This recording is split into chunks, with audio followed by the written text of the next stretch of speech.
In 2003, scientists stumbled upon findings in their research that revealed that a large group of people who were close geographically were also close genetically. Well, of course, that's to be expected. But this was more than having shared ancestors. No, scientists had found that some 16 million people, 0.5% of the world's men, were directly related to one man, Temujin. You may know him as the prolific warlord, Genghis Khan. Yes, I'm talking about the most successful military campaigner who conquered the largest contiguous empire ever from Asia to the Middle East, and even north towards the Arctic. He wasn't just a prolific statesman, though. The findings from 2003 prove that he was also a prolific lover, and history shows that this reputation as the world's most popular daddy is directly tied to the unspeakable things his ginormous empire enabled him do to the women he wanted, especially his enemies' wives. Surprisingly, this story of a unified empire's conquest of the world begins nearly 900 years ago in Central Asia, with several small warring tribes constantly at each other's throats. Temujin.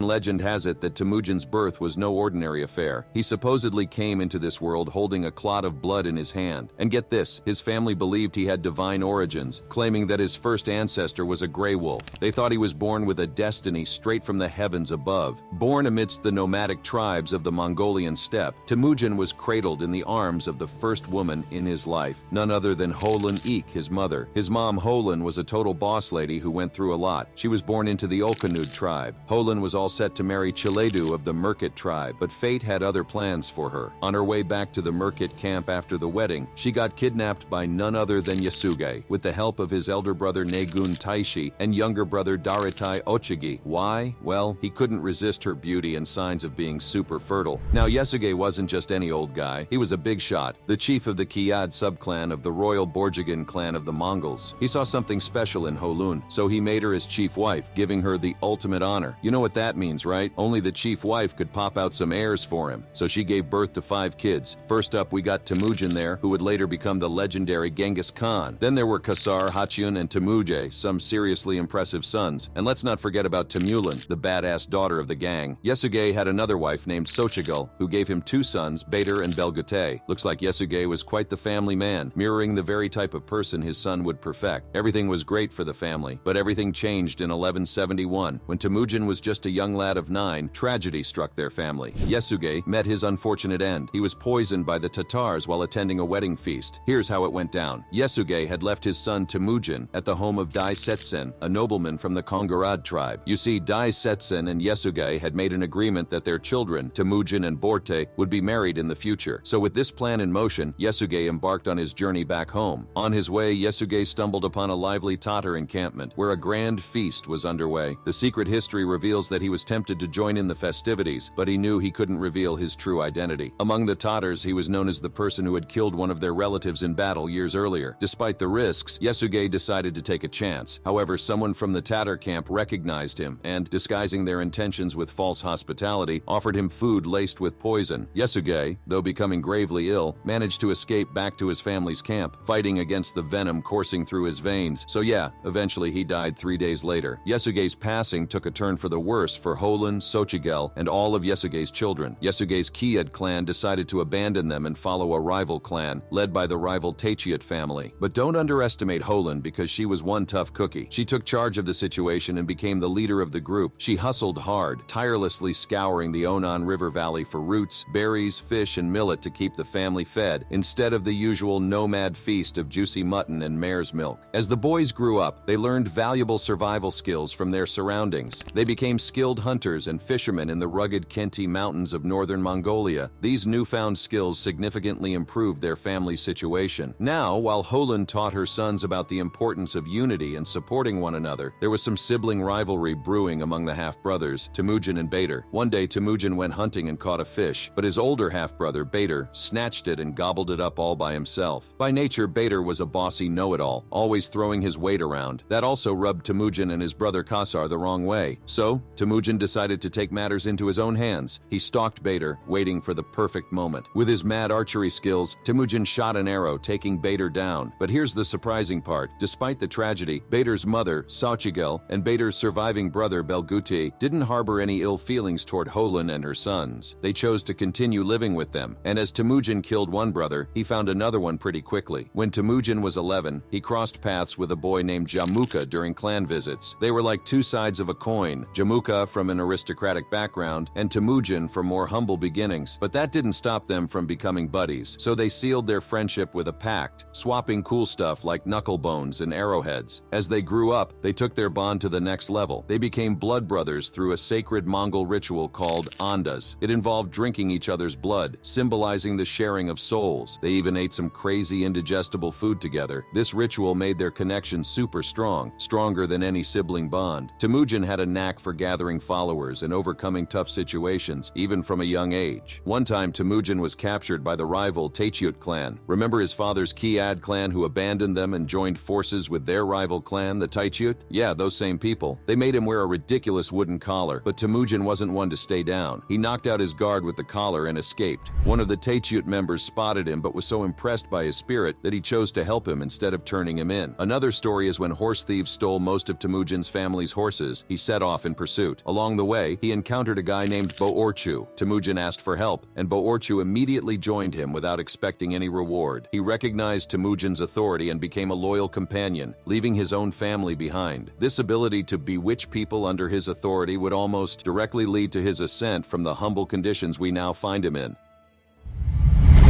Becoming the Khan. In 1178, the 16-year-old Temujin was determined to find his betrothed, Borte. They had been apart for ages, and he couldn't wait any longer. So he tracked her down in their old village, and they decided to tie the knot. But this little joyous moment would not last for Temujin. Things took a crazy turn right after their marriage. The Burgi escarpment where they got attacked by these Merkit dudes. Temujin and his family managed to escape on horses, but poor Borte got left behind with no horse. Then a servant tried to be sneaky and hid her in an old cart, but the cart broke. And when they tried to continue on foot, they got surrounded by soldiers who found Borte in the cart. And just so you know, in those wild Mongol steppes, it was like a free-for-all when it came to snatching up women from rival tribes and making them your own. Remember, Temujin's dad did it too, back in the day when he swiped Holin from Chiledu of the Merkit tribe. So, you see, it was kind of payback time when the Merkits decided to get back at Temujin's tribe by kidnapping Borte. Of course, Temujin was determined to rescue Borte. Fearing a lack of manpower, Temujin reached out to his blood brother, Jamuka, for help. With a force of 20,000 warriors and help from Jamuka and Togrul, he launched a badass attack on the Barkajin territory where the Merkits were hiding. The Merkit dudes ran like scared cats down the Selenga River. And little did these Merkit people know that later, Khan would enslave their women and exterminate them all. It took them 8 long months, but finally, they were able to rescue Borte. Inspired by their victory, Temujin pledged loyalty to Jamuka, transitioning from a hunter to a steppe warrior under Jamuka and attaching his clan to his blood brother. Well, the new role was more prestigious and could definitely provide a better life for Temujin's family, but this meant taking orders from Jamuka. In a grand ceremony, Temujin and Jamuka renewed their vows, exchanging prized horses and golden sashes on a cliff's edge. They made a promise saying, "Let us love each other," and celebrated throughout the night. As a symbol of their brotherhood, they slept under the same blanket. In Mongol culture, they had a social structure. They had the upper class, called the white bone, and black bone, who were the commoners. Jamuka was considered as a white bone, while Temujin was a black bone. With this, eventually, tensions arose due to Jamuka's emphasis on lineage over their bond. Eventually, Jamuka treated Temujin with less respect due to Temujin's popularity among the men in the camp. Jamuka, being part of the upper class, also considered Temujin's belief in meritocracy a threat and an insult to the ruling class. In 1181, Temujin reached his breaking point with the changing dynamics of his relationship with Jamuka. While they were leading their men to a new camp, riding side by side as usual, Jamuka asserted his dominance by ordering Temujin to tend to the sheep and goats and camp by the river, while he took the horses to camp in the mountains. This event marked a significant turning point in their friendship. It got even worse when Jamuka humiliated Temujin by assigning him demeaning tasks. Temujin's wife, Borte, in fact, urged him to break away. Temujin listened to her, so he and his clan secretly fled from the camp that night. Temujin was a firm believer in listening to his wife's advice. He respected Borte and trusted her wisdom. Mongol men knew that having a smart smart wife prevented them from making dumb decisions. So in separate ways, Temujin and Jamuka grew their own clans and led to 2 decades of non-stop warfare against other tribes all over the steppe. Both of them had the same goal, to become the ultimate ruler of the Mongols. However, in 1189, Temujin and Jamuka came face to face. Jamuka won the battle, but he wasn't content enough that he displayed cruelty by boiling Temujin's captured generals. Well, in Mongol tradition, this meant that their souls would be annihilated. This act backfired, causing many to desert Jamuka. Motivated by vengeance, Temujin regrouped. In 1204, Temujin and Jamuka met once again, but this time Temujin emerged victorious in a battle. Despite their rivalry, Temujin still felt attached to Jamuka and offered companionship. He was even willing to let bygones be bygones and join each other again. Jamuka was moved, and he asked his blood brother for forgiveness. However, as per custom, Jamuka insisted to be killed, believing that his spirit would protect Temujin's lineage and that dying is the best way for him to prove his loyalty to his blood brother one last time. With a heavy heart, Temujin fulfilled his request. With Jamuka's death, Temujin eliminated his last obstacle to power. In 1206, he convened a Kurultai, where he was unanimously chosen as Khagan, the Khan of Khans. He embraced the name Genghis Khan and set out to etch his legacy in history. War and war crimes.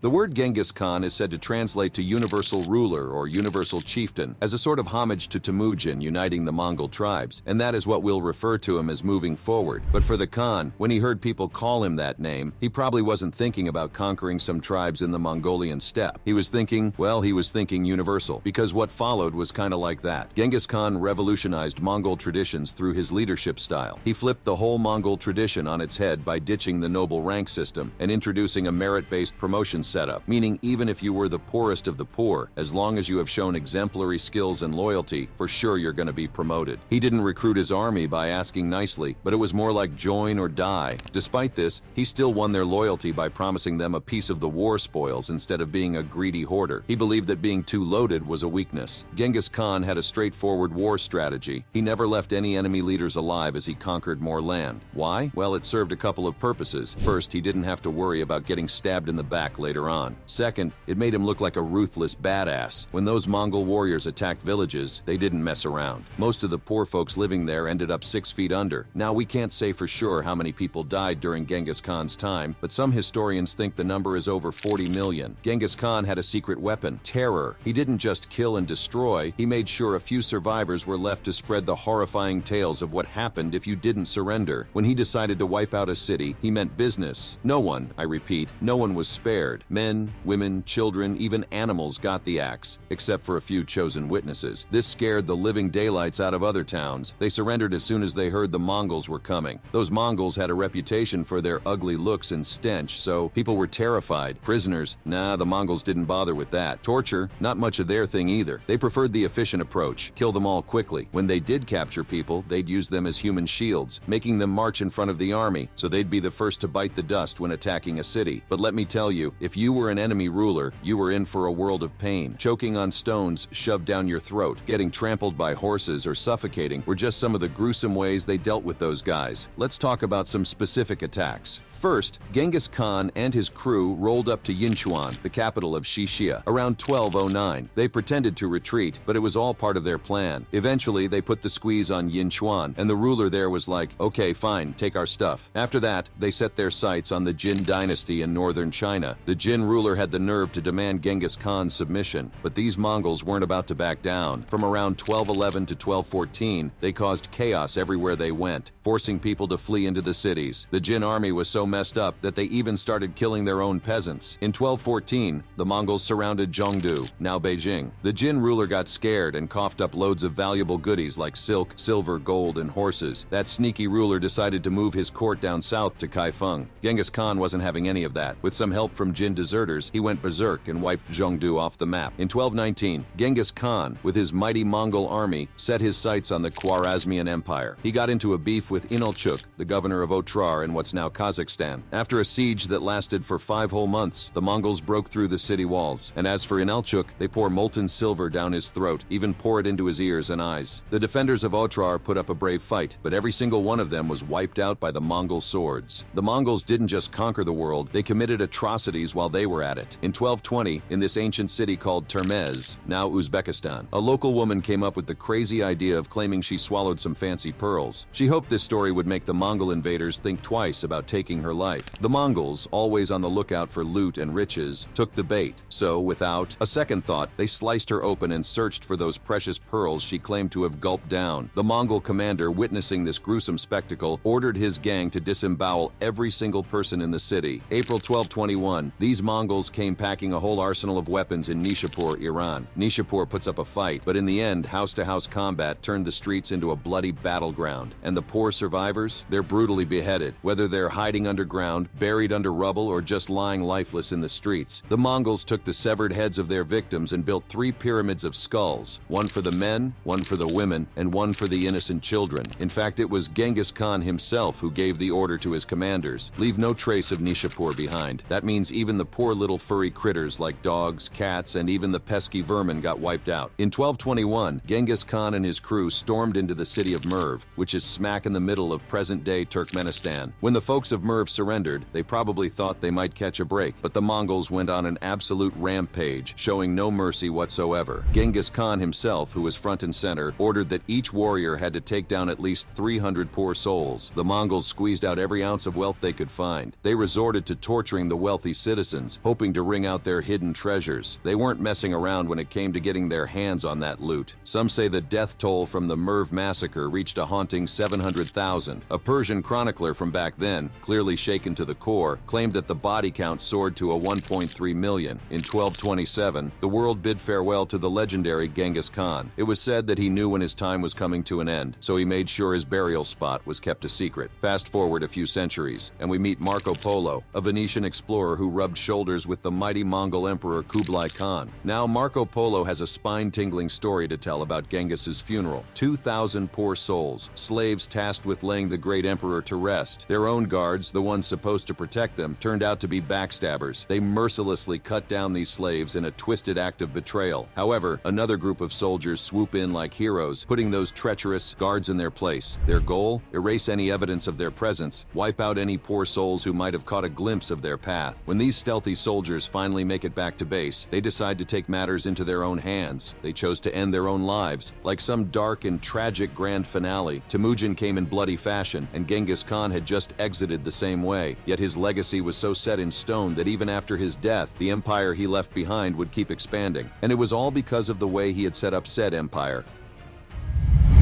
Why the Mongol Empire worked. Genghis Khan was no ordinary ruler. He knew how to shake things up and rule like a boss as he expanded his empire. He came up with some crazy innovative ideas that led to the development of strong trade routes and alliances. So you see, the Mongols had an army unlike any other of their time, often regarded as the first modern military force. They organized their troops in a rational structure, similar to the Roman legion, with units in multiples of 10. He divided it into decimal subsections like squads of 10, companies of 100, battalions of 1,000, and divisions of 10,000.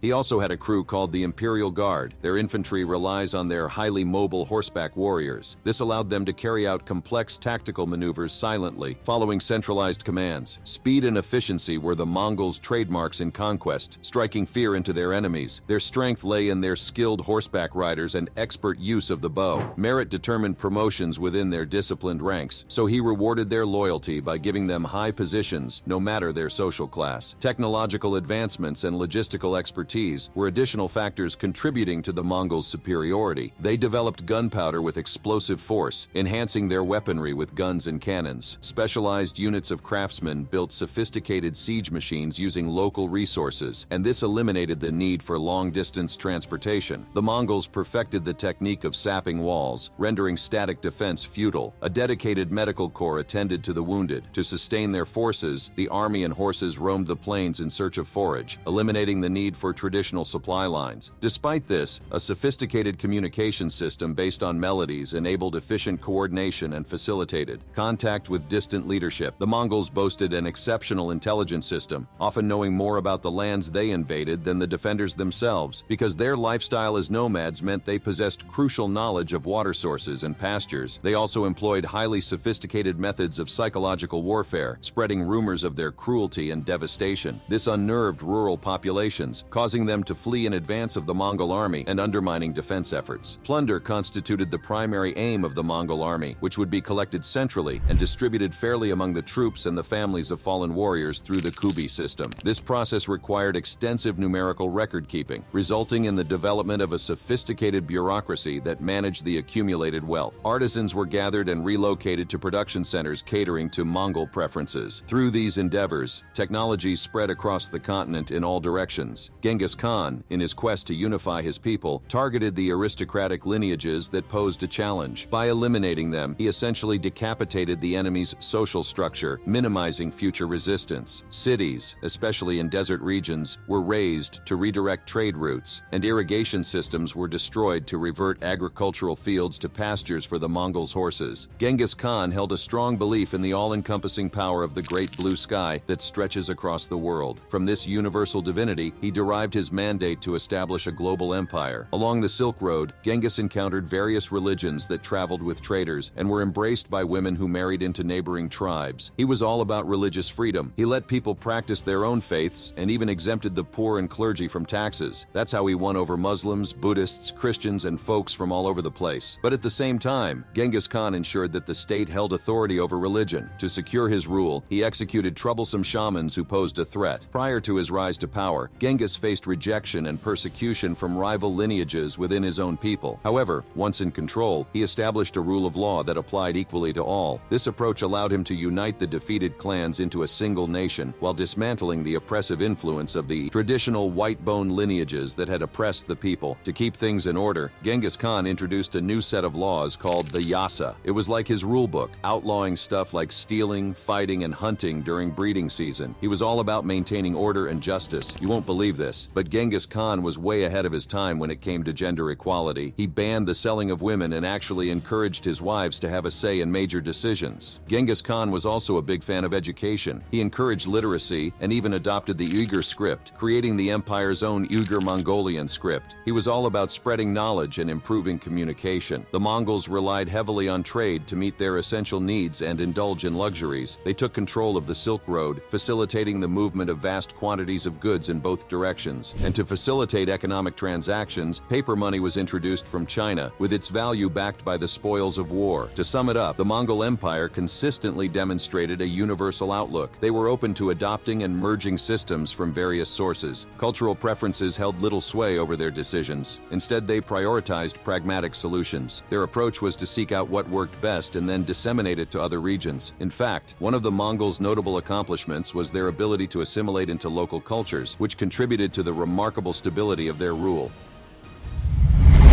Women in the Mongol Empire. Women were not just bystanders in the Mongol Empire, they were active participants in every facet of its operation. Whether it was on the battlefield or in the realm of governance, women played crucial roles and were indispensable to the success of the empire. Let's take Borte, for example. Borte wasn't just any ordinary wife. She became the Grand Empress of the whole Mongol Empire. She brought more than just a marriage to Genghis Khan. She had her own wealth and was one sharp and savvy lady. Borte and her mother-in-law, Holin, were in charge of managing the people, animals, and the overall economy of the camp. She was a big shot in the Pan-Asian trade routes and even advised important officials and merchants. Borte had a lot of say in her husband's decisions. When someone came to them for help against a rival tribe, she didn't hesitate to speak up and describe the cruelty of their enemies. And you can bet Temujin took action. She also had a hand in who got to hang with the big boss. If she thought someone was causing trouble or disrespecting their family, she made sure Temujin dealt with them. While Temujin was out conquering lands, Borte held down the fort back home. She ruled her own territory, managed her own court, and even took care of orphans as if they were her own kids. Genghis Khan, like many influential Mongol leaders, had numerous wives and concubines. It was customary for powerful Mongol men to have multiple wives and concubines, and Genghis Khan followed this tradition. Kulan, Genghis Khan's second consort, had an intriguing story. Her father surrendered to Temujin, offering Kulan as a symbol of submission. When suspicions arose, Kulan boldly offered herself to Temujin to prove her loyalty. Temujin accepted the surrender, but later dealt with her father's betrayal. Kulan became one of Temujin's wives and took charge of a wifely camp during his military campaigns. These camps housed other wives, concubines, children, and even animals. Now, here's an interesting tidbit. Genghis Khan had a unique way of measuring women's attractiveness. He used a point system, and if a woman didn't score high enough, he would pass her on to his loyal lieutenants. Genghis Khan also had a preference for the wives and daughters of defeated enemy rulers. Take, for example, the Tatar sisters, Yesugen and Yesui, daughters of Yekecheren, and Duerbisu of the Naiman tribe. Some women were also bestowed upon him as gifts, like Chaka, the daughter of Liangquan from western Xia, who was given to Temujin by her father as a peace offering, and Quiguo, daughter of the Jin dynasty emperor, who proposed that if Temujin agreed to spare Zhongdu, now Beijing, from attack, he would offer him Chiguo as a reward. Now this lady named Abaka was gifted to Temujin as a wife as well. After a couple of years of being married to Genghis Khan and not popping out any kids, he divorces Abaka. He then handed her off to Yurchidey, who happened to be a general and a member of the Urut clan. What's vile was that Yurchidey was actually the one who took down Ibaka's father when he turned against Temujin. Genghis Khan's soldiers believed he possessed extraordinary sexual prowess, and he didn't mind fueling that belief. Rumor has it that he engaged in the company of multiple women every single night. Mongol women in general were in charge of camps and had a wide range of responsibilities and tasks. They were responsible for managing the home, taking care of the children, and overseeing daily herding activities. They handled food and clothing preparation, performed religious rituals, and entertained guests. They also played a crucial role in organizing the movement of the camp from one location to another, arranging carts, and setting up yurts upon arrival. Without these women, there would be no camp for the Mongol men to return to after their military campaigns. Mongol women shattered societal norms and held significant influence within the empire. They married older men to benefit from their wisdom, and their advice was highly valued. These women challenged cultural customs by riding horses, leading armies, and participating in sports competitions. Genghis Khan trusted his daughters and sought their guidance, recognizing that those who could manage households could manage territories. Daughters-in-law held prestigious titles, while sons-in-law served in the Khan's army. Mongol women inherited property and often became heads of families. They even exerted control over sexual matters. Married Mongol women distinguished themselves by wearing elaborate headdresses, showcasing their love for hats and headgear. Widows, upon the death of their husbands, inherited property and assumed leadership as the head of the family. A notable example highlighting the influence of women in Mongol history is Sorkaktani, wife of Tolui, Genghis Khan's son. As an advisor to Ogodei, another of Genghis's sons, she played a crucial role in her household. Sorkaktani ensured her sons, including Monke, Kublai, Hulagu, and Arik Boke, received the education and language training necessary for leading an empire. She skillfully maintained the unity of the empire through diplomacy during Guyuk's reign as Khan. Following his death, her son Monke ascended as the Great Khan. Sorkaktani's contributions to the empire included promoting trade, fostering intellectual exchanges, advocating religious freedom, and advising against exploiting conquered people. Her efforts left a lasting impact on the Mongol Empire.